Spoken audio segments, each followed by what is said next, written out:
PM so that you can fill the form immediately after getting your doubts clarified.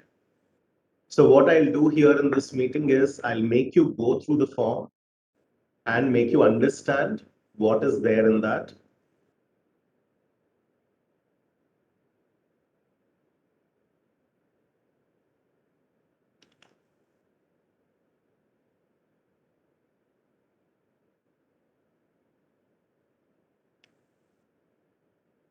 So let me share my screen.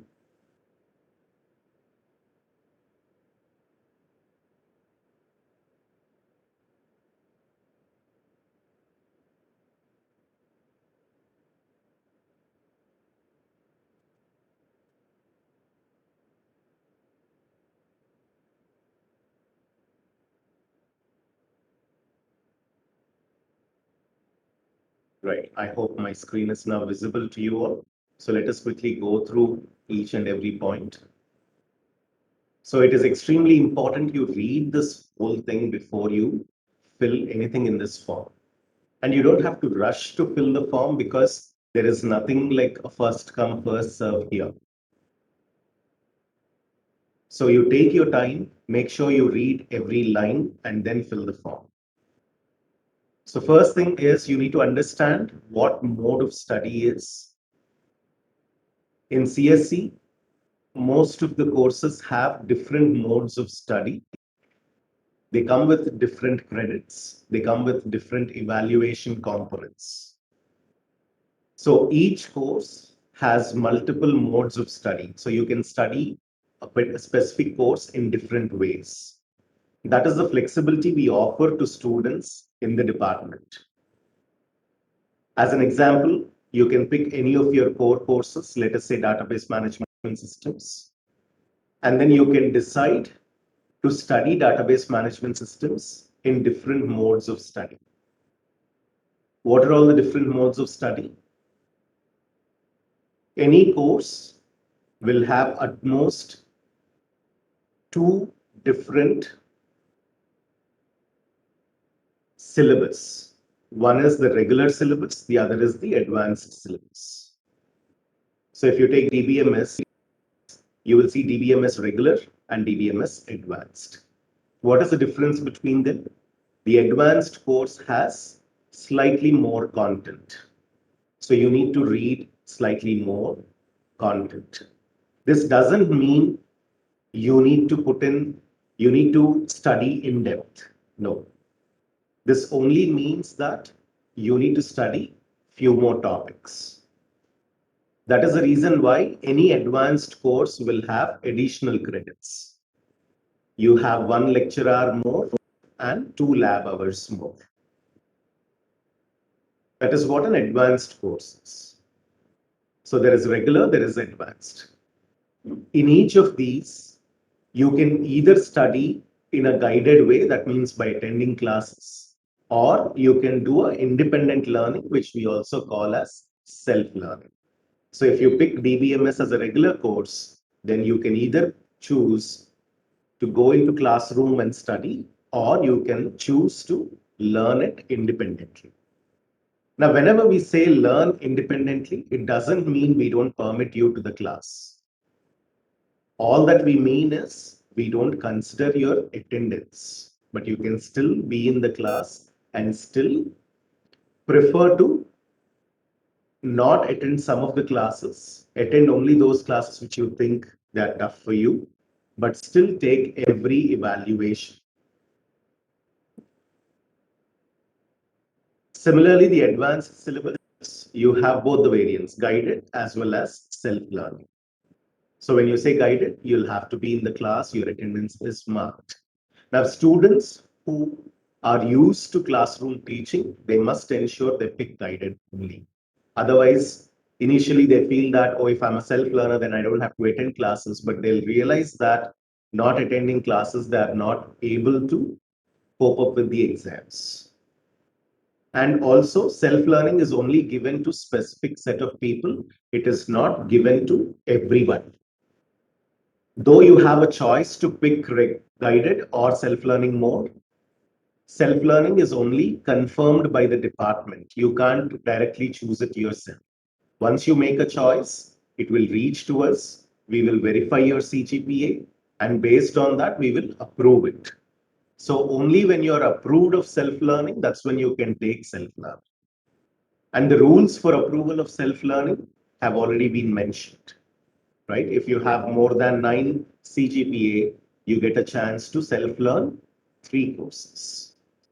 If you're having somewhere between 8 and 9, then you can pick up to 2 courses for self-learning. If you have your CGPA between 7.5 and 8, you can pick 1 course for self-learning, right? The rules are mentioned here for you. Please go through those rules. So based on these rules, we will approve your choice of self-learning. Is there any rule for choosing advanced courses? There is no CGPA restriction to choose advanced courses, but a student cannot take more than 3 courses in advanced mode in any given semester. You can only study at the max 3 courses in the advanced mode. So that ways you will accumulate 3 times 2, 6 credits in a semester through advanced courses. That is the maximum number of additional credits you can get. Right? Now, you all have picked your specialization. Remember, we all have done this exercise. You all chose your specializations. Based on the specialization you chose, even if you don't select a course in advanced mode, we will put you by default in the advanced mode of the core course that is mapped to your specialization. What does that mean? Let us assume that you picked the specialization as Internet of Things and Digital Twin, right? So that specialization data, Internet of Things and Digital Twin, is there with us. So we will by default put you into guided advanced, that means classroom advanced, in the operating systems design course. You may choose to study this course in the self-learning mode, that is up to you. But what we will do is by default, we'll put you in the guided advanced. If you choose to self-learn it, then we will move you to self-learn if you're eligible for it. But studying it in advanced mode is mandatory because you chose that specialization. Same is the case with other specializations. If you pick software modeling and DevOps, then you will by default study software elements of software construction in advanced mode. Similarly, cloud and edge computing, you will study operating systems design in advanced mode. Students who have picked game development and UX design as specialization, they cannot study that particular core course in this semester. It is only offered in the next semester. So this semester, they can choose any other courses in advanced mode. They have a choice. Should you always choose one course in advanced? There is no such.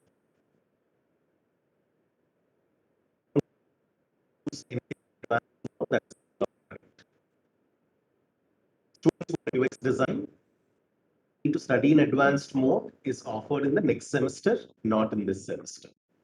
Same is the case with cybersecurity students. The core course mapped to it, computer networks and security.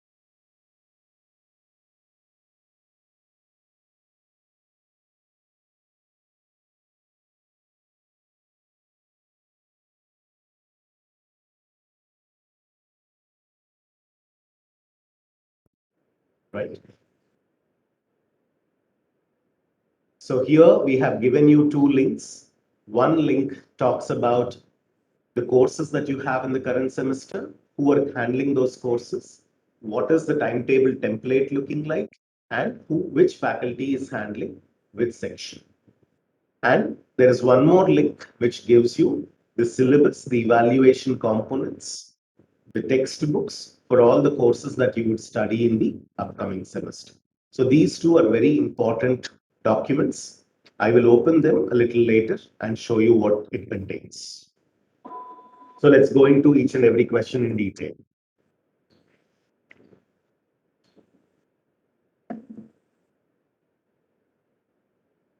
So it says the first question says, did you read everything above very clearly? Yes, of course. Did you ensure that you logged into Microsoft Form? Because we take the user data directly from the form. We don't ask you what your student ID is. We don't ask you what your name is. So you must ensure it is you who has logged in through the form, through Microsoft Office 365, and you're filling the form yourself. If there is any variation here, you will be losing your 1 second. If there is any variation here, we will not be responsible for change of data. So you need to be very cautious. We are asking you here for your personal mail ID. So make sure you provide your either Gmail or any other personal email ID other than KL University email ID.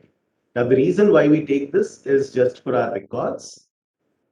And the official communication is always through the Telegram app, the Kazala app, and the KL University email. So you need to fill all these details if you have to move forward.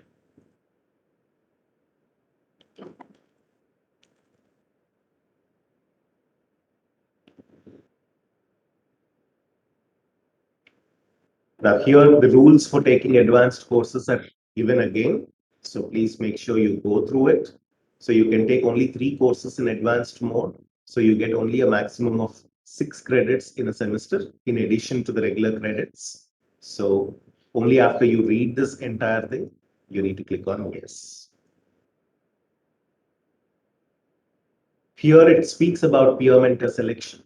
What it says is the peer mentors have already been selected from batch 1. So there is no more peer mentoring selection here in this form. That is the reason why you will not see the 5th mode of study, peer mentoring advanced, in this form. But all the students who have already been selected as peer mentors for their respective courses, they will be mapped as peer mentor advanced, no matter what they choose. And peer mentoring selection has only happened in batch 1. There are batch 2 and batch 3 students who did not yet apply for peer mentoring. So batch 2 and batch 3 students, you will get a chance to apply for peer mentoring in the next semester. Right. So let us start with each course. Operating systems design. So it clearly tells you when you can take self-learning. It also tells you that it is IoT specialization and cloud and edge computing students who will by default be given guided advanced mode, irrespective of what you choose in the regular. You may choose self-learning advanced, but ensure you follow the rules for it. Right? So let us assume I'm an IoT specialization student. So I chose guided advanced here. There is one more question for OSD. It says there is a bridge course given to you all on NetAcad on Linux fundamentals. So you must complete that course by 31st July 2021.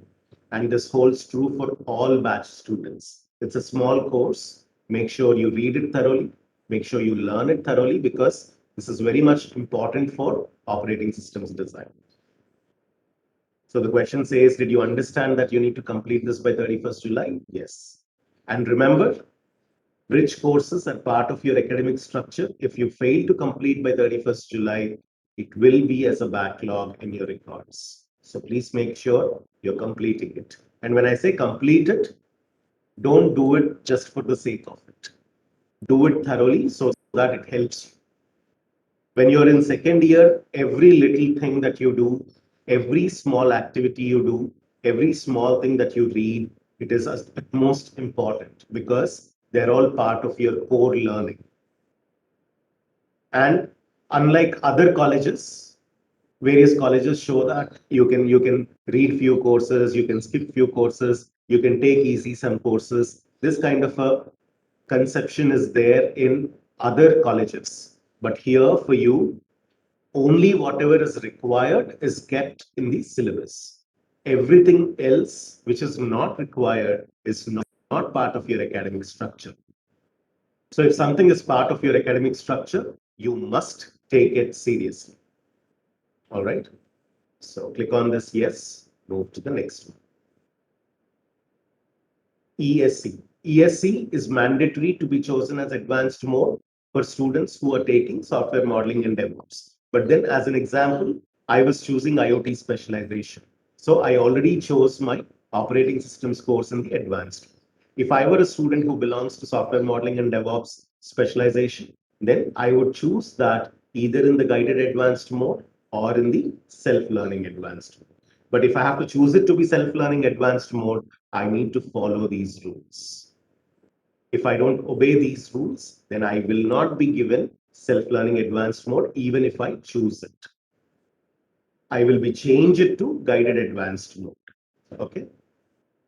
Now, since I'm an IoT specialization student, as an example, I will prefer to study this course in the guided regular.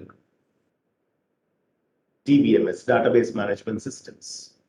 Now, since I'm an IoT specialization student, I already chose operating systems in the advanced mode. I feel that DBMS course, I want to study in advanced mode just for the sake of it, because I want to learn more. So I will choose guided advanced, right? So what will happen if I chose another course in an advanced mode?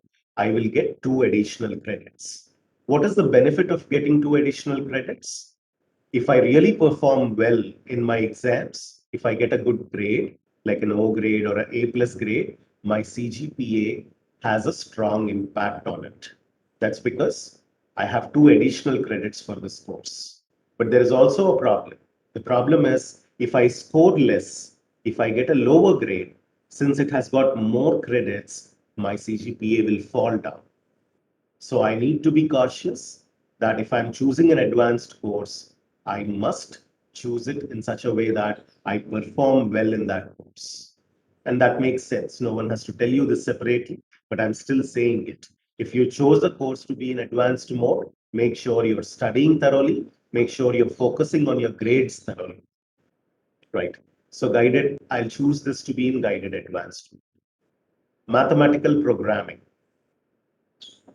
Now, if I'm a student who has uh, a CGPA between 8 and 9, I get a chance to take 2 courses in self-learning. So since I chose one course in self-learning, I may prefer to choose another course in self-learning regular mode. It's up to you. It's not necessary that you will have to take 2 courses in self-learning. No one forces you to take a course in self-learning. It is completely up to your choice, right? So next. Technical skilling course. In technical skilling course, there is no advanced variant and there is no self-learning option for technical skilling course. So you do not have to choose anything. It has peer mentoring students and they were already allocated technical skilling. So only those students will get into peer mentoring mode. There is no other advanced mode or self-learning. Next. Tool-based learning. Tool-based learning is part of your summer structure. So after first year summer, you're supposed to do this, right? That's the reason why we were asking you, did you attend the tool-based learning? Did you complete your project? The next option is, did you attend, but you're still yet to complete the project? You did not attend is the last option. And we understand batch 2 and batch 3 students may not have attended because they were still having classes. So what we'll do is we'll conduct tool-based learning for batch 2 and batch 3 students in a separate slot. Okay. So all that you have to do here is tick on no, I did not attend if you did not attend the tool-based learning. But remember, all of you must mandatorily complete tool-based learning. It is part of your academic structure. So let me assume that I am part of batch 2. So I'll click on no, go next. Selection of additional courses. Now, whenever you look at your academic structure, remember I gave you a presentation and that PPT is also there with you. That PPT contains, that presentation contains a set of courses which can be studied in any semester. And You can't study all those courses in one semester. You can only study depending on how many credits you have already taken and how many credits this particular course is. So if you have taken already 3 advanced courses, then you're not supposed to get into any additional course. That's because 6 credits in addition have already been taken. So don't pick any additional course. Even if you pick one, we will not be offering you. We will give priority to the advanced courses. We will not be offering the additional course if you have already chosen 3 additional courses. If you did not choose 3 additional courses, then we can give you one of these, whatever you have chosen, as an additional course. Now, there are nearly around 20 additional courses students can study in any semester, but then it depends on what we offer in each semester. So in this semester, we are offering these, so you get a chance to pick these. Now, there can be some students who are like, no, this semester I'm a little bit tensed about my courses. I don't want to take additional load. So you can choose not to take any course, right? So there is no mandatory rule that you must pick an additional course. All right. So what courses are being offered? We gave you one open elective. We gave you one audit course. We gave you one science elective. We gave you another science elective. And we also said there is a foreign language option. Now, this foreign language option, usually we tie up with a third party. They charge and they train you for N5 level certification in Japanese, right? The charge and all that will be notified later. I do not have an idea about it now. But then the reason why we do this is because those students who clear N5 level and then move on to N4 level in Japanese training, they are eligible for jobs and internships in Japan, right? That is the reason why we offer the foreign language course in the first year, second year itself. Again, saying all this, all these are options. And you can only pick one. Don't pick more than one. You cannot pick more than one in this semester. And if you have already picked 3 advanced courses, you cannot pick any of these in this current semester, right? So let's assume that I want to study Japanese. I'll click that. I will move further. Remember, I only chose 2 courses in advanced course. That's why I could take Japanese. You must read all these points and tick all of them. Did you understand that you can only take 3 advanced courses? Yes. Did you know the CGPA rules for self-learning? Yes. Did you know that you cannot choose, you can only choose additional courses if you did not pick already 3 advanced courses, right? Tick. And then that's the submission. Is that clear, everyone? Does that make sense? Now, before I ask you for questions, what I'll do is I will open these documents and show you what is there in that. So let me open the first link.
Right, this is the first link. You'll have a document. It is not downloadable. You must only be able to open this in your laptop or a desktop machine. So let's get into details of this document. So this document clearly gives you all the acronyms that we have used. And all faculty are split into certain number of cohorts. So that data is present here. So you can approach faculty based on their cohorts. These are the courses that are offered to the PG students, not to the UG students. And these are the courses offered to the UG students. And in the UG students, The first section is for the second years. And you all notice that these are all the second year courses offered in the current semester, the upcoming semester. So there are 3 variants for operating system design. There is one more variant with suffix O, and that is not for our department, that is for outside CSE department, other departments. So you don't have to worry about it. Similarly, elements of software construction is offered in 3 modes: regular, advanced, and peer mentoring. DBMS is offered in regular, advanced, and peer mentoring. You'll see suffix S when there is a skilling component to a regular course. You will see suffix R when there is no skilling component to a regular course. Every advanced course will have a suffix A. A peer mentoring course, which is also an advanced course, will have a suffix P. Similarly, there is a suffix O for other branches, not CS. So if I'm offering DBMS for other branches, I would give with a suffix O. MP1 is also offered in regular, advanced, and peer mentoring. Design thinking is only offered in the regular mode.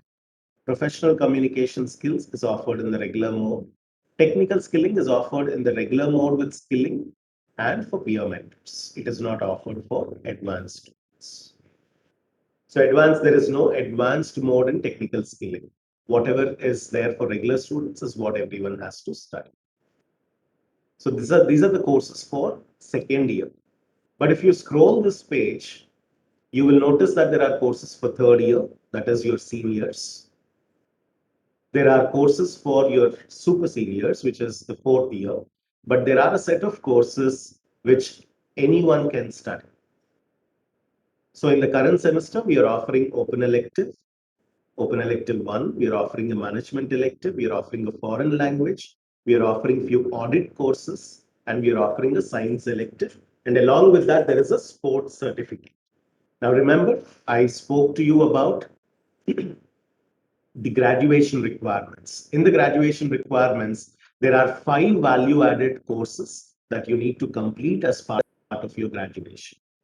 What are those 5 value-added courses? 4 global certifications plus 1 sports certificate, right? So sports certificate is usually scheduled in the second year first sem. So all students will be registering for sports certificate course and they will be completing it in the current semester. It is not a rule that you must complete it in the current semester. You can also do it in later semesters, but then it will be heavy if you do it in the later semesters, right? And there are chances you may forget about it and your graduation probably will get into risk if you forget about it. So when everyone else is doing, complete it with everybody else. And I also offered you to take open elective as an additional course. Management elective, you still need to be a little more matured. You're still in the second year, first semester. So that's the reason why I did not offer you a management elective. I offered you a foreign language. I offered you a science elective, right? Audit courses will have slightly more time. I think we have offered ecology and environment for them. Yeah, we offered ecology and environment for you. So you can pick that. So those are your courses that you can do in the current semester. Now, one thing important here is for each of these courses, there are prerequisites mentioned. What do you mean by a prerequisite? You can only study this course if you're promoted in this course, right? So the requirement is you must be promoted. Not necessary that you have to pass the course. You must be promoted. If you're detained in this course, you can't study this course. As an example, if you're detained in computer organization and architecture, you can't study operating systems design course in any mode of study, right? So you need to first complete this course, re-register into that course, complete it, and then register for operating system design whenever it is offered next. Same is the case with database management systems. You should have been promoted in data structures if you have to do database, if you have to register in database management systems. Similarly, you should have been promoted in mathematics for computing if you have to register in MP1. You must be completing, you must be promoted in design thinking 1 if you have to get into design thinking and innovation 2. Time can change. You must be completing your object oriented programming. You must be promoted in object oriented programming if you have to take up your technical skilling SDP 1, right? So unless and until you have these courses promoted, you will not be able to pick these courses in the current semester, the upcoming semester. So every semester before registrations, we will clearly give you which courses we are offering and what are their prerequisites. Okay. So that is your second year courses. So these are the set of courses for AI and DS students. So I'm not getting into those details now. These are the courses for CS and IT department students. So we have an AI and DS department. We also have a CS and IT department. So these are the courses for them. These are not for you. These are for third years, right? Why 19 students? So I'll not talk about this. This is also for Y19 students, so you don't have to worry about it. You can go through them. You may understand whatever you have to understand, right? See, the reason why I still included these courses in the document for you is because you could notice that some of the core courses that you study in the second year are prerequisites for your third year courses, right? So, elements of software construction is needed for continuous delivery and DevOps. Operating systems design is needed for parallel and distributed computing. Design thinking 1 is needed for UX design. Computer networks and security is needed for cryptanalysis and cyber defense, right? So mathematics for computing is required for automata theory and compiler design. So by going through them, what you will understand is the significance of the courses that you're studying in your second year. All right. So here are your prerequisites that were mentioned.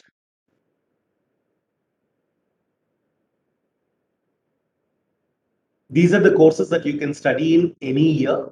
So out of the open elective 1, we offered you one course, which is photography basics and beyond, from smartphone to DSLR.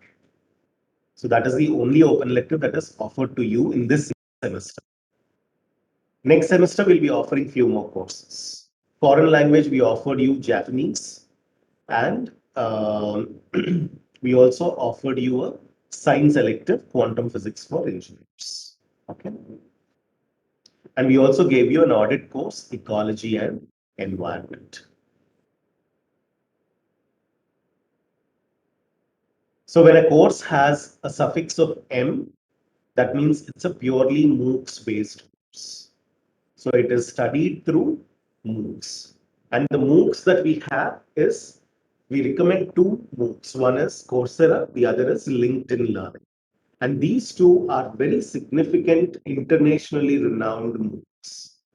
What do you understand by the word MOOCs? Massive open online courses.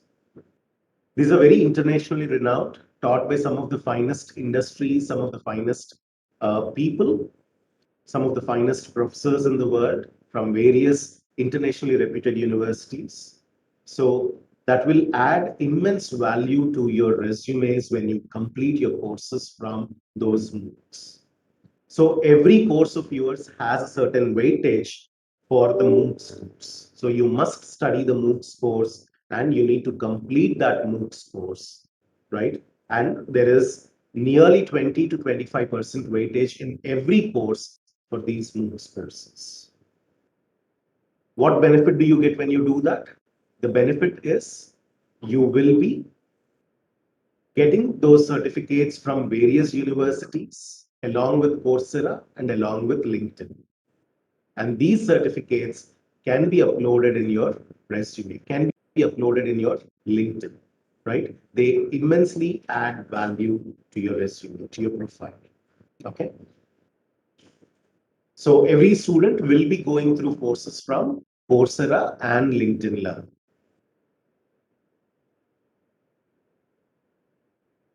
So these are the courses If you're studying ecology and environment, these are the courses that are already listed for you, which you need to complete. If you're studying photography basics and beyond from smartphone to DSLR, this is the course that you will be studying. These are the list of course coordinators for each of your courses. Operating systems design, it is Dr. K. Bhagwan, right? You can see the second year courses. Technical skilling SDP1, it is Dr. Dr. K. Ashish. For design thinking 2, it is Dr. K. V. Raju. For elements of software construction, it is C.H. Smita Chaudhary. For mathematical programming, it is M. Pravina. So you can find out who the course coordinators are from this particular document. Now, this document is there with you. So don't ask me to show me the previous page. It is there with you. You can go through it yourselves. Right? So go through and see who are your course coordinators. Now, these are cohort-wise distribution of the courses. So this is something which is not significantly required for you. This is for the faculty.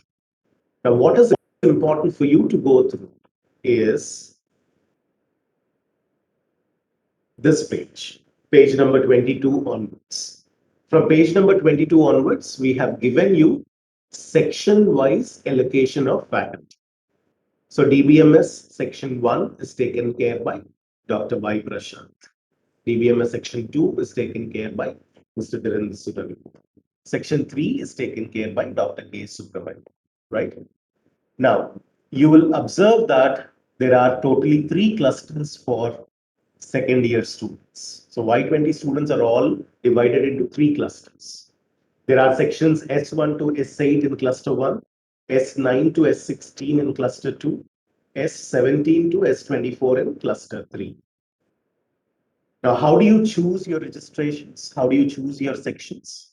You can't choose any section that is possible. What do you need to do first?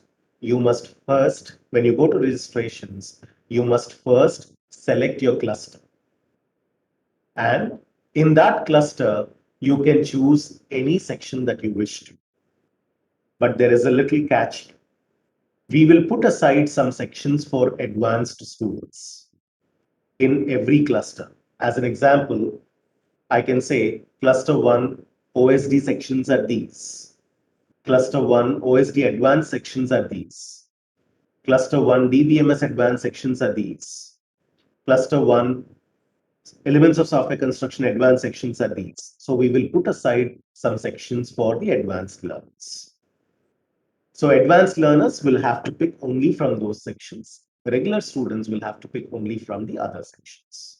And that division of which cluster, which course, which sections for advanced, which sections for regular is something that I will share with you tomorrow in the morning. Right? Your registrations are on 4th in the afternoon, but I'll share you this data, like which cluster, which section, which course is the advanced student should register or the regular student should register. So that is a very easy table. You should be able to understand. Similarly, for other courses also, we have clearly shown you which faculty is handling which section. So you can talk to your seniors, get their feedback, ask them who their favorite faculty is. You don't know all the faculty in the department, right? Yes, you don't know them you don't know any one of them as of now. You only have spoken to the course coordinators. You only have listened to the course coordinators when they gave the orientation. You don't know the remaining faculty. So speak to your seniors. This is one good opportunity to speak to your seniors, ask them who is their favorite faculty for each of these courses, right? And then play around with section you want to get into. Now, once you choose on which faculty you want to study under, it is completely up to you. You can choose in the same cluster, you can choose elements of software construction lecture in one section, tutorial in another section, practical in another section, skilling in another section, right? But make sure if you're an advanced student, you're only choosing sections from the advanced student. If you're a regular student, you're only choosing sections from the regular students. All right, just to keep it more convenient for you. So say suppose I want to choose cluster 1 Why? Because I know the timetable. The timetable is given to you. So I know the timetable. So I want to study in cluster one. Let's assume. Then I know if I'm an advanced learner in DBMS or not. So I will choose those sections for DBMS in cluster one. Within those sections, I can choose my lecture hours from one section, practical hours from another section, tutorial hours from another section, skilling hours from another section. Is it mandatory to choose like that? No. You have a choice to do that. What usually students do is they keep the same section for all the four components. So they usually pick lecture from the same section, tutorial from the same section. That way it is easy. That way you remember which section you are in. Otherwise, there is a chance that you get confused, but you always have your ERP to see like which section you belong to. It's only a choice we give the students. It's not mandatory that you always jumble your sections and pick them, in a very random way. No, not necessary at all. By the way, all the faculty are very enthusiastic to teach you. They spent a whole summer to ensure that they deliver the courses to you in an effective manner. So you don't have to really worry about under which faculty you're studying. You can rather pick any section and you should be good. So this entire document is for the section who is teaching which section. It also has third-year courses. So from page number 25 onwards, it's all third-year and final-year courses. So you don't have to worry about it. You only have to see 22, 23, 24, and 25 pages. All right.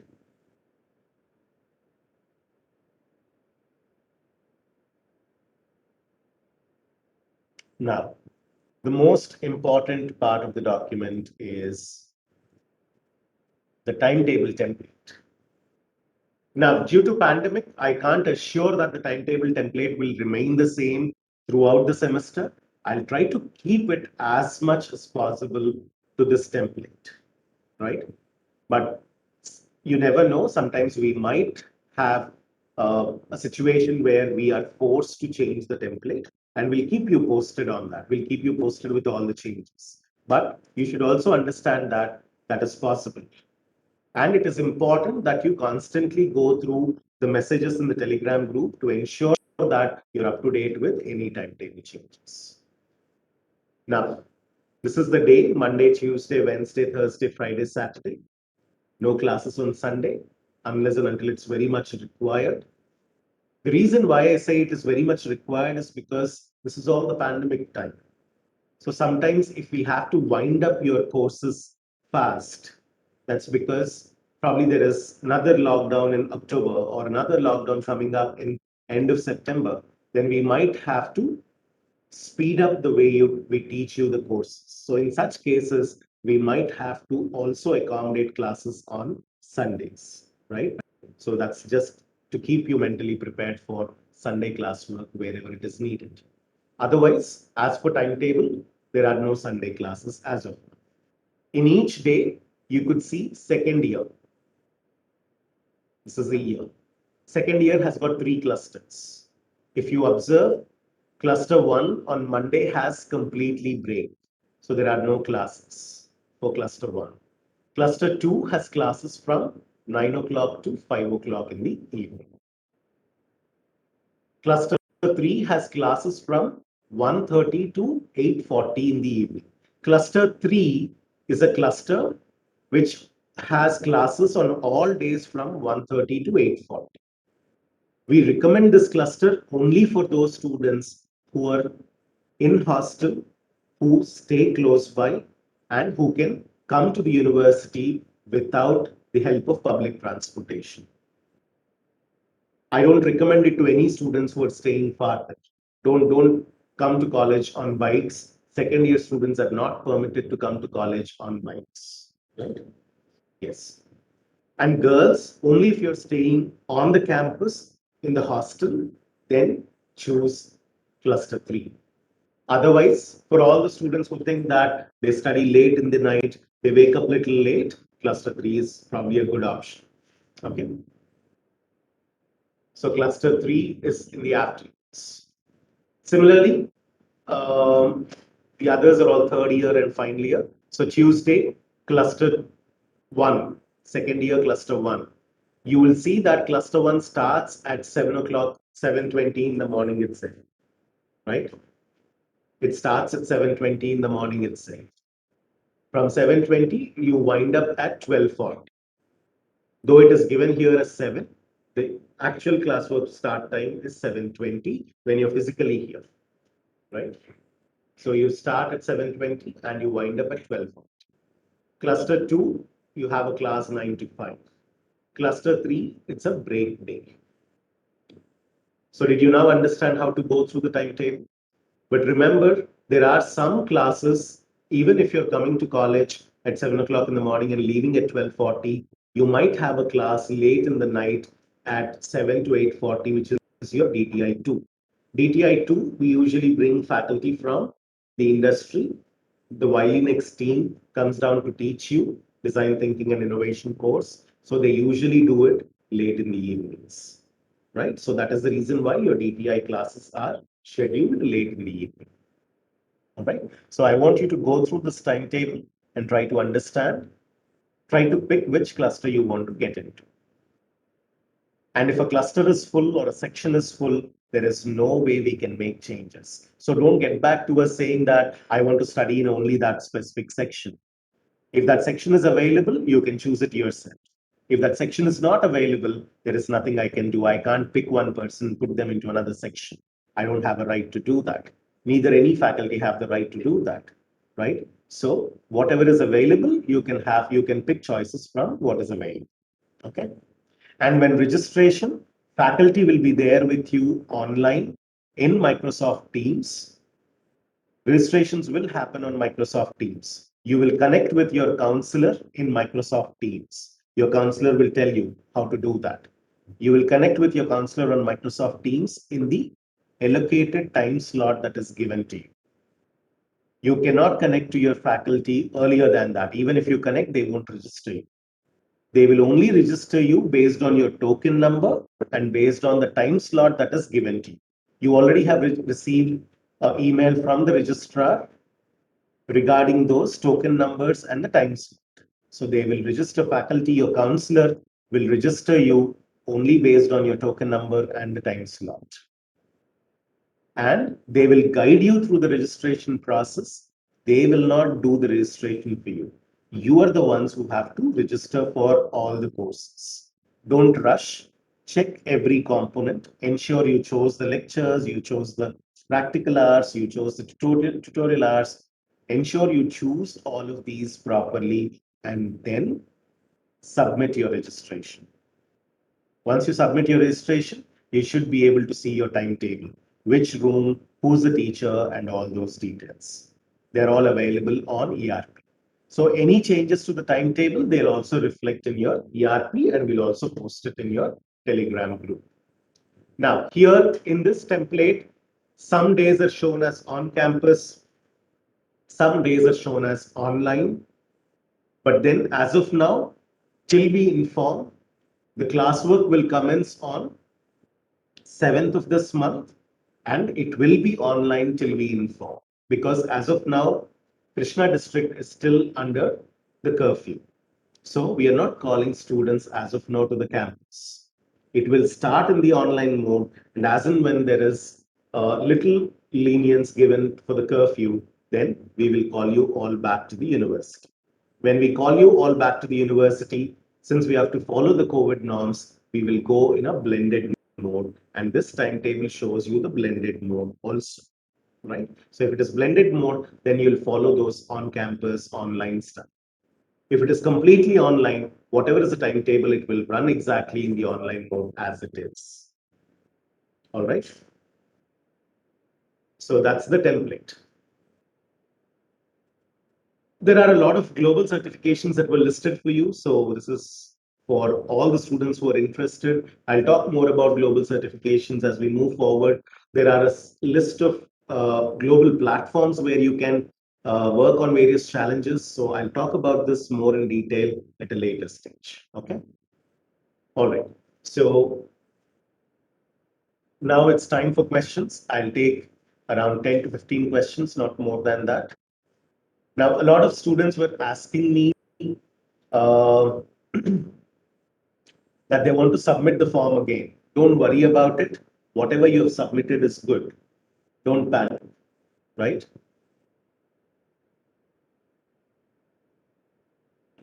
Unfortunately, the form doesn't accept more submissions.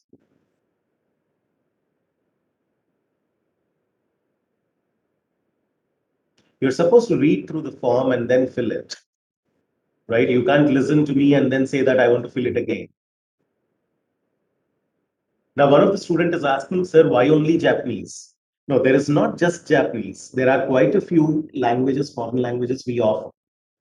The reason why Japanese is being offered now is because when you finish it in second year, there is no chance for getting into Japanese internships after your second year. That is the reason why, keeping your career in mind, we are offering Japanese now. But by the time you go to final year, you will either study Japanese or French or Spanish or Korean or Chinese, right?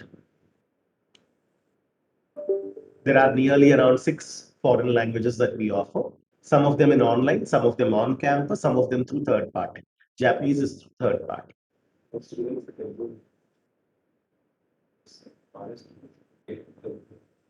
Outside state students can also study Telugu. And if you're a non-Hindi state, you can also choose to study Hindi. But then we don't recommend. But yeah, it's up to you, your choice. They are still offered, but you get to study. My personal recommendation is go with an international language. Nothing against mother tongue, nothing against national languages, but just a recommendation. Final confirmation, if you did not choose all three, that is okay. We will check it. And wherever you violated the rule, we will remove your advanced learning or self-learning and we'll give you. Now, what is the eventual thing is, once you all have filled the form, it is open now. I want you to go ahead and fill it, complete it. While you're still there in the meeting, I want you to start filling the form and complete it. Right? Now, while you do this, what is important is once this form gets closed at 2 o'clock, we will start working on it. We will look at your current CGPA, whatever results you have got for the first year, first semester. And based on that, we will either approve all your self-learnings or will remove some of the self-learnings. Okay? And depending on whether you have gone beyond 3 courses in advanced mode, or you picked less courses in advanced mode, or you did not pick your specialization mapped 4 course in advanced mode, we'll look into all that and we'll do everything that is necessary. And once all this is confirmed, we will post a document in your Telegram which clearly says which course, which mode of study you're studying. The mode of study is given as GR, means guided regular, SR means self-learning regular, GA means guided advanced, SA meaning self-learning advanced, PA meaning peer mentoring advanced. So for each course, you will be mapped with these notations so that you have a clear picture on which course, which mode of study you're studying.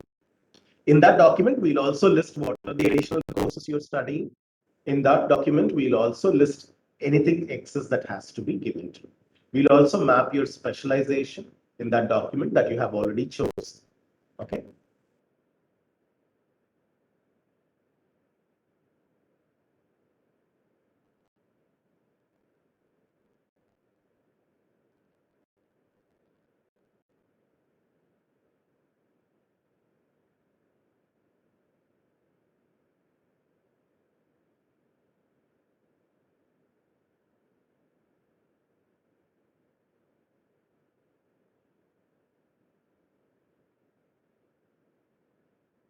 Now, some students have doubt on technical skilling. They see that as 2 courses. Actually, technical skilling is only one single course.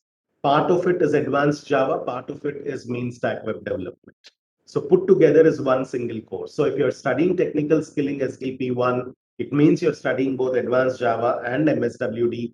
Both together is only one course. Only for your understanding, we have split them into two. Otherwise, it's only one single course. In your exam, in your grade sheet, everywhere, it will only appear as one single course. That is the reason why you don't get advanced Java separately anywhere in the document.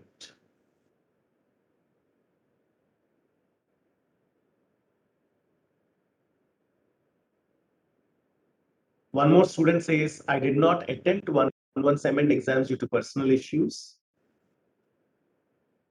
Will I get chance to take these MP1 subjects in 2-1? See, you do not have to pass a course. You do not have to pass the prerequisite.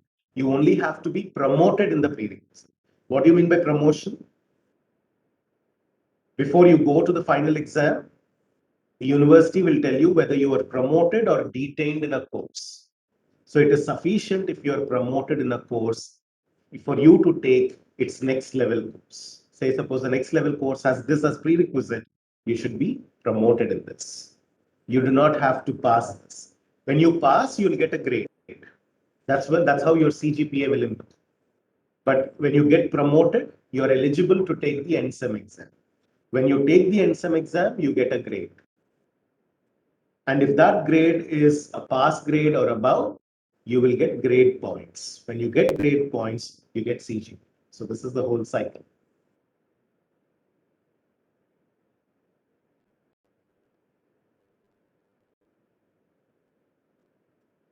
A lot of students are saying that they want to fill it again. No spoon feeding. This is, since it is the first semester, I am taking this session. Otherwise, I want you to read the whole document thoroughly. It is very much in detail written. It is written very much in detail. So there is no reason why we have to spoon feed you by taking the session. From next semester for your seniors, I would never take any session. They clearly read everything. They fill it based on that. You're all adults now, right? You should be able to choose. You should be able to prioritize. You should be able to read everything clearly and pick what is needed for you, what is important for you. Do not get used to spoon feeding.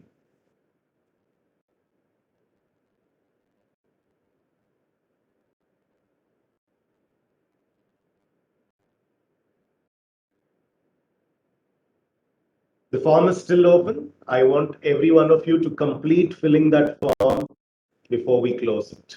The form closes at 2 o'clock. And if you do not fill the form prior to that, what happens is we'll put you in all the default values, right?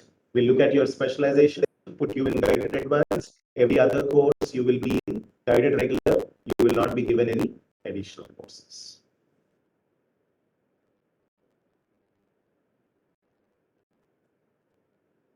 Any other doubts?